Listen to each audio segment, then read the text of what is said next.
Hi, everybody. Welcome to Life Stories Podcast, People Helping People. I'm Shara Goswick, your host. My guest today is Keith Anderson. Keith calls himself the Career Alchemist, and he helps people who feel stuck in their jobs or their careers through his coaching program. We talked about burnout. We talked about what causes people to get there and maybe some different mindset shifts they can make to get out of that.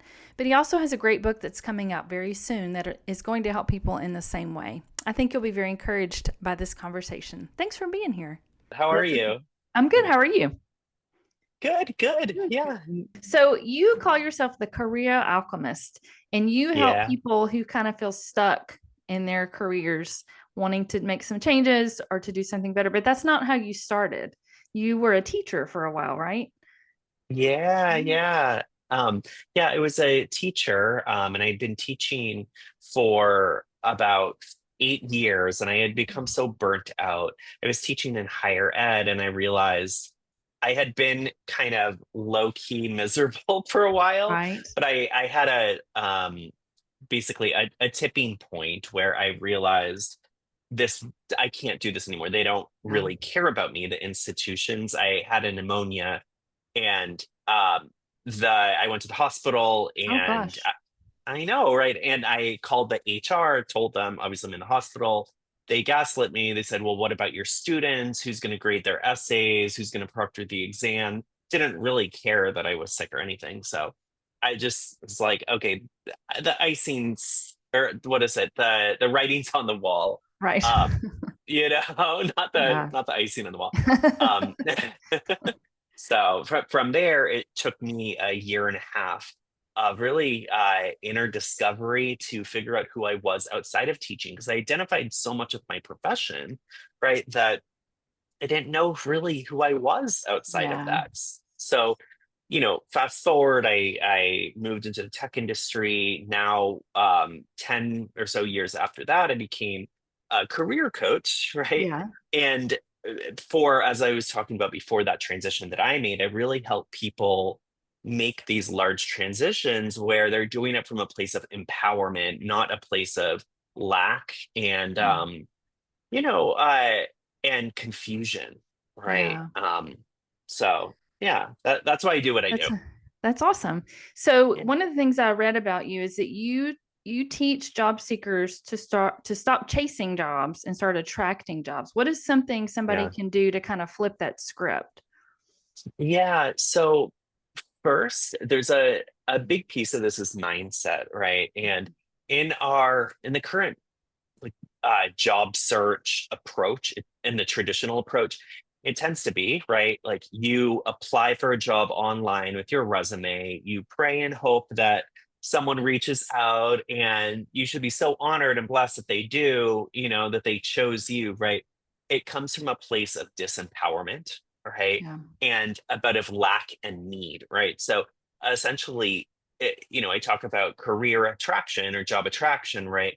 And while it includes several different pieces, really, this is about being proactive, going out with a curiosity mindset to identify, reach out to people who seem interesting and at these top companies that you're interested in, and spark a conversation with them. Not about, do you know of any jobs? Like, Right.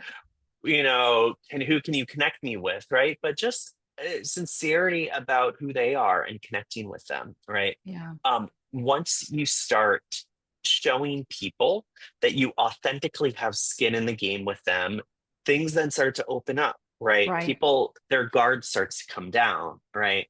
And they become more open to not just build a relationship with you, but also introduce you to other people. So that's essentially what a big piece of the approach. That being said, it's one of those things where, yeah, it sounds easy, right? Right. Talk to people, just be curious, right? Yeah. But this is something, you hear a lot of coaches and a lot of people saying, like, oh, it's about building your network, going to Right. events, like meeting all these people, right? But it's not yes, that's true.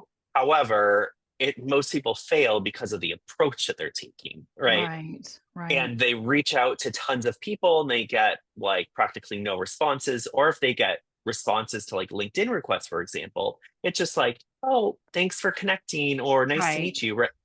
So it fizzles. So it's, yes, it's a great, like, yes, need to be doing that, but most 99% of people don't know how they can really build authentic relationships and that Yeah. human component of who we are in the job market, where things start to come with ease, right? Not applying online and getting a computer or Right. algorithm to like Right. knock you out. So Yeah. anyway, That's good. People need to see your yeah. face. It's not just about sending out a resume. They need to put a face with your information and your Right. story and all that. So yeah, that makes sense.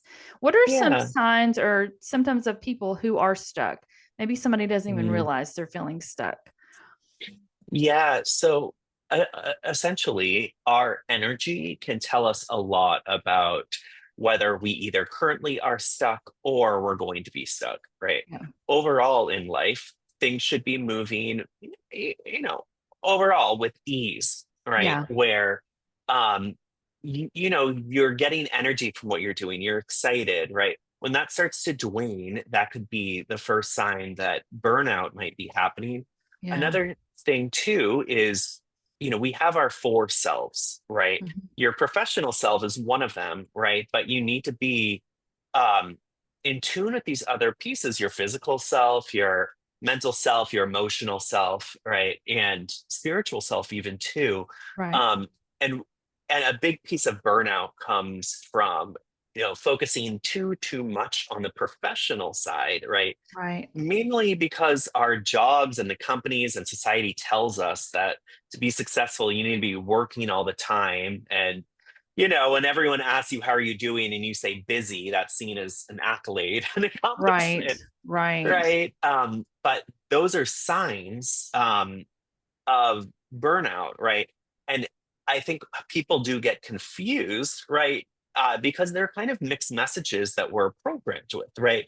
Like Right. the harder you work, the better results you get, right? Right. And simply, that's a big reason why people burn out, right? And in a, in addition to that, another reason that people might not be realizing is, especially in the corporate environment, there can be very strong hierarchical structures, right? Yeah. And um, some people can really have a fixed mindset in how they Mhm. identify with that and see that as a status symbol, right? At the end of the day, to be honest, a lot of it is make believe. Yeah. you know Yeah. um so it's a mindset thing too, where you're like, oh, it doesn't matter if that's a director, that's a VP, that's a CEO. Like, it's at the end of the day, everything is about being a human, about Right. connecting with humans at the simplest form. So burnout usually happens when you lose that sense of who you are as a person outside and also inside an organization. Yeah. So, That's you know, good. That's good. One of the things you yeah. talk about is strategic storytelling. So, what's the difference between Mm. telling a story and then telling a story strategically? Yeah, I love that question. So a few things, and I'm going to talk about this more specifically to interviewing and your online and personal brand. Uh, Essentially, what you see a lot of online is people talk about their stories, about how they've achieved this, they've done that, and Yeah. they in some ways are trying to present themselves kind of a hero of the story, right? Right. But you can't be a hero of a story if you're not talking about the hard times, right? Yeah. Like, That's nothing not in real. life, yeah, Yeah. it's not real, right? But Right. it is, you need to show vulnerability, right? Right. But one thing that's difficult for people is, some people are okay and are good sharing their vulnerability, but a lot of people have difficulty with that. Their fear Right. of being judged or about getting too close in a professional setting that could turn people Mhm. off. But essentially, what strategic storytelling is using the hero story approach of being able to explain kind of what your mission and your north star is, not just like the jobs that you've done, but really Yeah. like what are you not just trying to achieve, but like what is your mission? Like what are you really Right. doing with your life?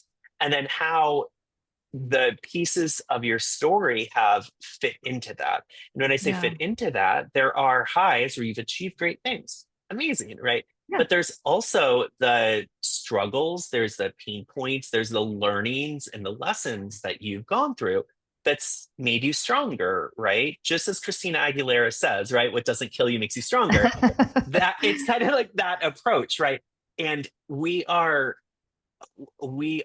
hardwired as humans to identify and gravitate towards strong stories that follow this type of structure. So it's Yeah. being able to articulate that in a way in a career in your personal brand setting that is short, concise, speaks to your audience, right? Yeah. Which is tends to be hiring teams, hiring managers, Yeah. recruiters, right? To make you stand out from the noise and not just everyone else talking about their accolades, their certificates, their all of Right. that. So yeah. Yeah, that's good.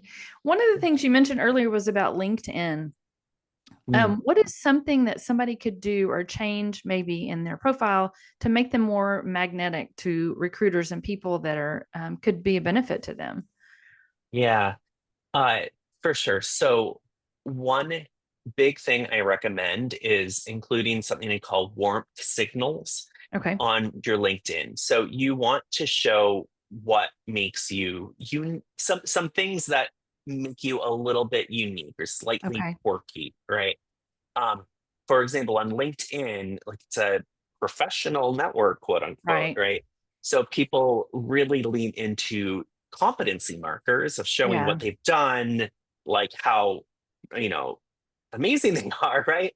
But showing things like for example, one thing I talk about it on my LinkedIn a bit is how I came in third place the pie baking competition. Wow. I know, right? Awesome. And it's like it humanizes me Yeah, and it right, builds right. warmth.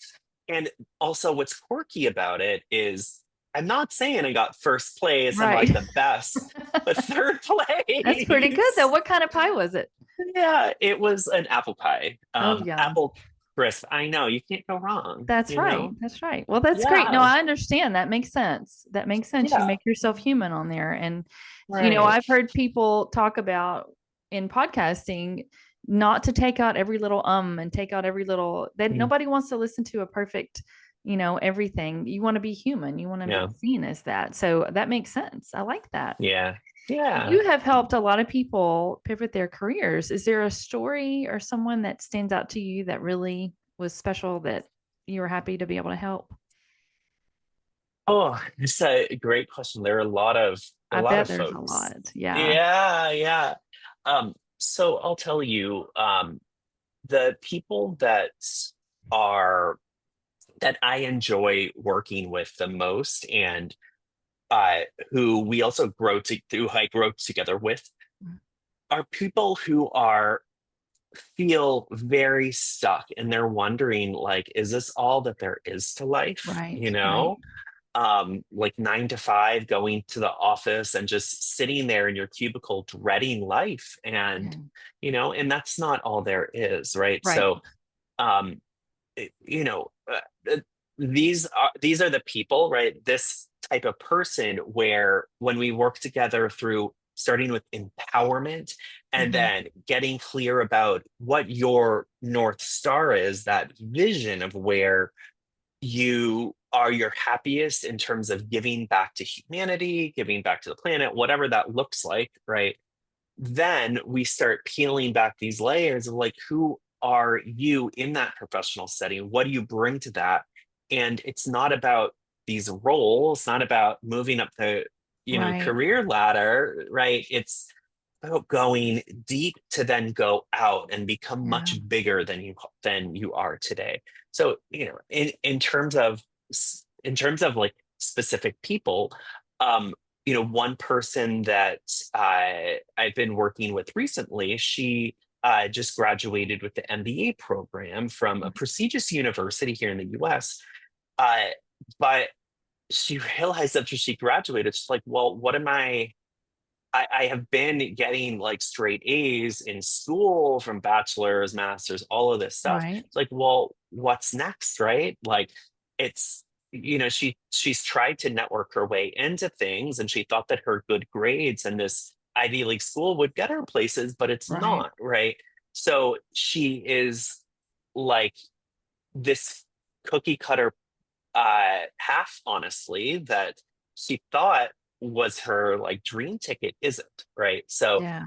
um working together, we've identified that like what brings her joy is helping people bring products to market in a way that really speaks to what they need now and puts words to different problems and obstacles they face in a way that they would never say, that they Right. never say out loud, but they might say it in their head. So Sure. um, that's kind of the empowerment move that she went into, and from Hmm. there, once she really started building that out, she started to build momentum, strength, confidence in what she was doing.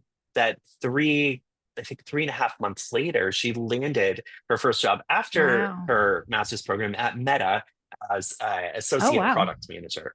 Yeah, That's right. very cool. Overall, these are the type of people that I really that I resonate towards. They resonate towards me, and people who Right. are very conscious and mindful that they are off track now. You know, Yeah. That's very good. Branding is something that I'm still learning about. There's so much I don't know, and I'm just learning all kinds of things. But what is a branding mistake that you could give advice on how to fix? there's a lot of things there. Uh, well, first, I would say like an assumption that people make is their the requirements for a job is like what they need to get the job, right? And what you see on a job description is exactly like a blueprint for what they're looking like for the job. Right. And I mean, it's just not true, right?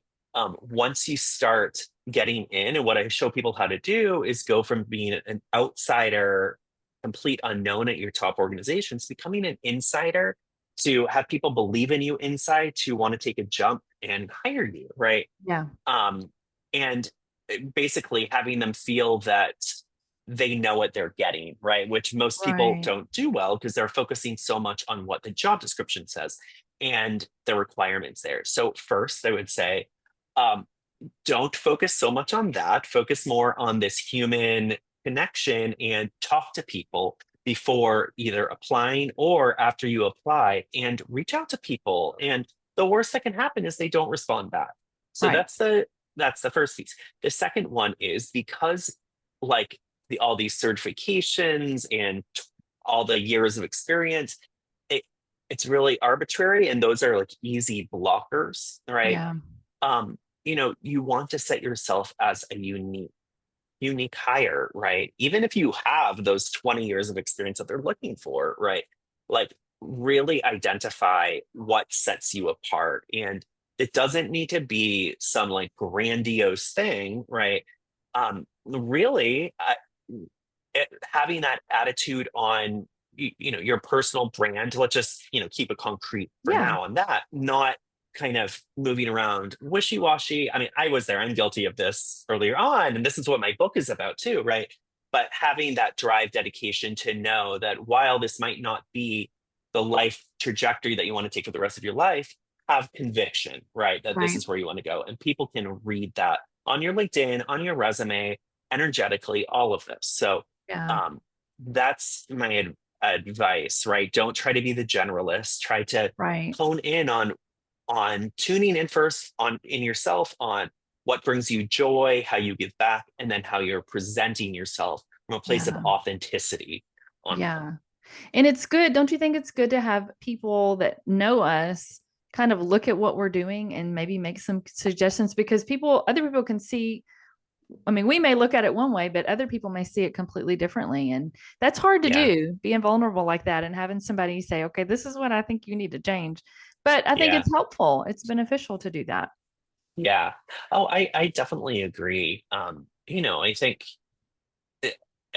communication is a two-way street, right? Right. Like even on LinkedIn and mass communication, like you're not speaking to yourself. So Yeah. you need to make sure that your intended message is being communicated, right? Yeah. So yeah, I mean, like definitely friends, family, even colleagues or acquaintances can be really good.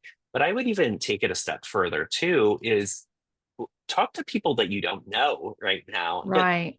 their honest feedback. Yeah. And when you get feedback from them, don't directly ask them, do you have any feedback for me? Or what do you think of this? Right? Because we're biased, especially people we don't know that well, to focus on the positive, right? To Right. build Right. that rapport, right? So ask indirect questions, Yeah. to start to tap into what they're honestly feeling, right? Yeah. And to do that, you can ask something like, um, okay, when you um, when you look at my LinkedIn profile in the first 6 seconds, um, what what would you think about, or what is one sentence you would use to describe who I am, right? That's a This good is way to do great. it. Yeah. Yeah, especially if they don't know you, right? Yeah. Because if they can't describe you within the first few seconds, then you probably need to change something in the top of your profile. Yeah. I might need Um, to ask that question. yeah, That's good. yeah, I really like that. So you yeah. mentioned your book. Tell me about your book that's coming out. Sure. So my book is the 30-day career reboot. It's coming out on July 24th, 2025. Okay. And essentially, as I mentioned at the beginning of this conversation, that I went from being a teacher, earning 27,000 a year, working 60 hours a week, being depressed, knowing that this wasn't my life trajectory, to being, it took me a year and a half to almost 2 years to of really kind of deep soul searching, talking to people, trying out all these things to figure out what I should move into that Right. feels authentic to me. What I've realized now, you know, 10 years later and working with hundreds of clients since then, is really everything that took me a year and a half to 2 years can really be done in a very systematic approach in 30 days, right? So Yeah. at the start of the book, right, it's coming in with just kind of lack of clarity. Maybe you have a few different ideas of what you might want to do next, but none of them you're like 100% committed to. You're kind of, Right. you know, Yeah. um, and by the end of the book, you will get clarity on where you're going to move forward with. And then from there, it's about the next phase is about landing the new role in an empowered state in this career transition that you're trying to make. That piece is what comes after, right? But first, you need to feel strong about that, about what this next step is, and not Yeah. move with trepidation. So that's what it is. And every day, there is a few activities, journal prompts, different worksheets and activities that you'll do to build that clarity, right? It starts out by identifying self limiting beliefs, starting from there, identifying what sparks curiosity, and then taking those paths and seeing from a realistic standpoint whether those are things that not just resonate with you passionately, right, but actually can be something that is sustainable, will bring you joy, but also will bring you what you need to survive, right, and Right. make money and have a life that you deserve. So, Yeah. yeah, That's great. That's going to be great help to people yeah, when it comes thank out. I'm you. excited for you.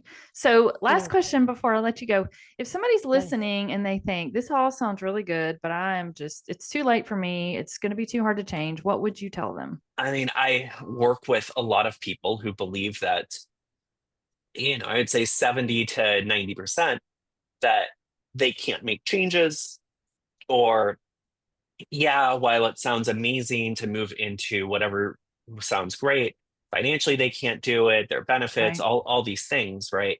the end of the day, like, you'd be surprised, right? Like, Mm-hmm. once you start saying and believing, well, what if I can do this, right? What would Right. that look like, right? Things can start to come in line, right? Mm-hmm. And um, and I see this quite often, right? Like, I have a client, or a former client now, who she had been an educator, she's a professor at university for 35 years, Oh, wow. and yeah, and she left academia. And from working together, while she loved what she was doing, she realized she really kind of wasn't so grounded anymore. Is very up, I don't know how to say, up in her head, like with thinking, right? Yeah. And research and all of that, that she actually went, from working together, she decided that she wanted to open a bakery, right? And, Wow. like, that had always been something in the back of her mind, but didn't really believe that she had the skills or authority and inner power to do it, right? And sometimes you just need someone to believe in you and to just be there. Absolutely. I say that all the time. All you need sometimes is one person to believe in Yeah, you. Yeah, it makes a difference. Well, this has been wonderful, Keith. I appreciate you talking to me yeah, today. definitely. Likewise, Yeah, likewise, yeah. Shara. Absolutely. Enjoy the rest of your day. Thanks. You too. Bye. Okay. Bye bye.